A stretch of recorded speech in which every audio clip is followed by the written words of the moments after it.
सिंह राशि वालों, आज हम आपको बताने जा रहे हैं 5000 साल पहले श्री भगवत गीता में भगवान श्री कृष्ण ने इंसान की बर्बादी के 3 कारण बताए थे और आज हम आपको यही बताने जा रहे हैं। तो चलिए सबसे पहले आते हैं कहानी पर। प्राचीन काल में एक शाही परिवार में एक लड़के का जन्म हुआ। कम उम्र में ही शाही ठाट बाट से दूर उसको गुरुकुल में भेज दिया गया।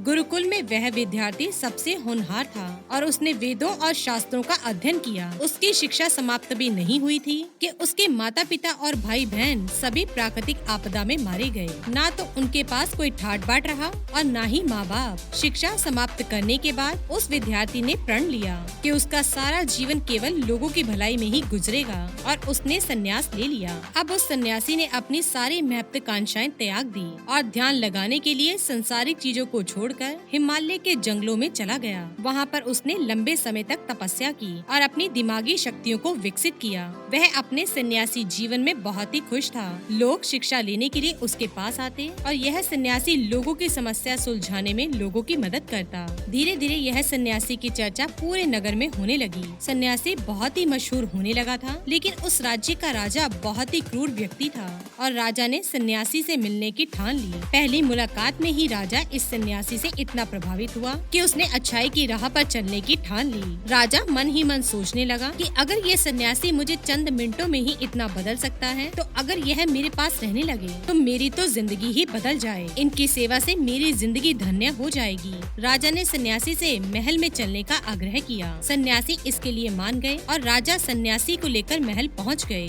वहां पर राजा ने शाही कमरे में सन्यासी को भोजन कराया। सन्यासी ने राजा का धन्यवाद किया और जाने की आज्ञा मांगी। राजा ने कहा, आप हमारे बगीचे में हमेशा के लिए रह सकते हैं। मैं आपकी जरूरत की सभी वस्तुएं, खाना, रहना, कपड़े आदि का प्रबंध करवाता रहूंगा। सन्यासी ने राजा के प्रस्ताव को स्वीकार कर लिया। बगीचे में सन्यासी के लिए कुटिया बना दी गई। सन्यासी काफी साल वहीं रहे। राजा ने भी सन्यासी की खूब सेवा की। कुछ सालों बाद एक दिन राजा और रानी अचानक ही पड़ोस के राज्य में चले गए और एक सेवादार को सन्यासी की सेवा के लिए भूल गए। लेकिन सेवादार बीमार पड़ गया और अगले दिन से आया ही नहीं। सन्यासी को ना तो कोई भोजन देने वाला था और ना ही कोई सन्यासी की देखभाल करने वाला था। कुछ दिनों बाद जब राजा वापस लौटे तो सन्यासी ने राजा को खूब डांट लगाई और कहा, गैर जिम्मेदारी की भी हद होती है। जब तुम मेरी जिम्मेदारी उठा ही नहीं सकते थे तो ली ही क्यों? राजा ने सन्यासी से क्षमा मांगी और फिर भी सन्यासी ने राजा को काफी कुछ बोला। कुछ देर बाद मामला शांत हो गया। रानी भी ये सब कुछ सुन रही थी, परंतु शांत रही।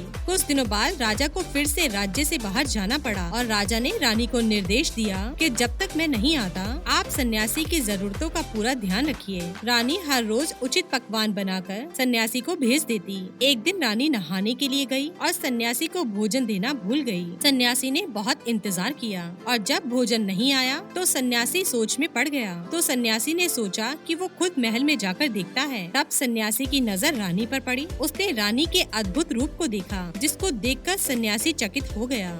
रानी की सुंदरता सन्यासी के मन में घर कर गई। सन्यासी रानी की सुंदरता को भुला ना सका। वो खाना पीना छोड़कर अपनी कुटिया में ही पड़ा रहा। उसने अगले दिन भी कुछ नहीं खाया। सन्यासी बहुत ही कमजोर हो गया था। फिर कुछ समय बाद राजा वापस लौट आए।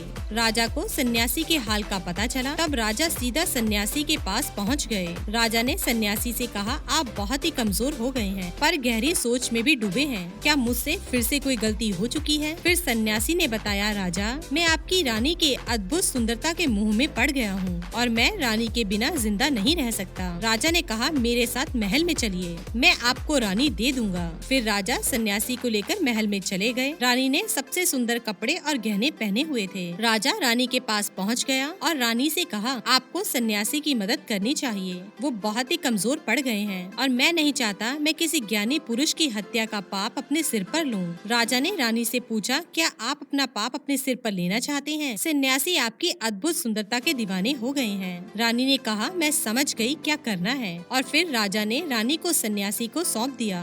सन्यासी रानी को लेकर जब कुटिया के दरवाजे पर पहुंचा, तब रानी ने सन्यासी से कहा, हमें रहने के लिए घर चाहिए। सन्यासी तुरंत राजा के पास गया और कहा, राजा, हमें रहने के लिए घर चाहिए। राजा ने उनके रहने के लिए घर का प्रबंध किया। सन्यासी रानी को लेकर जब घर पहुंचा, तब रानी ने कहा, घर तो बहुत गंदा है, इसकी हालत तो खराब खराब है। सन्यासी फिर से राजा के पास गया और कहा कि राजा, घर की हालत तो बहुत खराब है। राजा के हुक्म से घर ठीक करा दिया गया। फिर रानी नहा धोकर बिस्तर पर बैठ गई और सन्यासी भी रानी के पास आ गया। रानी ने सन्यासी से कहा कि आपको पता है कि आप कौन थे और अब आप क्या बन गए हैं? आप एक महान सन्यासी थे जिसके लिए राजा स्वयं जरूरत की वस्तुएं उपलब्ध कराता था और आज आप वासना के कारण मेरे गुलाम हो गए हैं। यह सुनकर सन्यासी को महसूस हुआ कि वो तो एक सन्यासी है जो अपनी सारी सुख सुविधाओं को छोड़कर शांति की तलाश में जंगलों में चले गए हैं। सन्यासी जोर जोर से चिल्लाने लगा और रानी से कहा, क्षमा कीजिए रानी, मैं उस दयालु राजा की रानी को अभी सौंप कर आता हूँ। रानी ने प्रश्न किया, उस समय जब आपको कुछ दिन भोजन नहीं मिला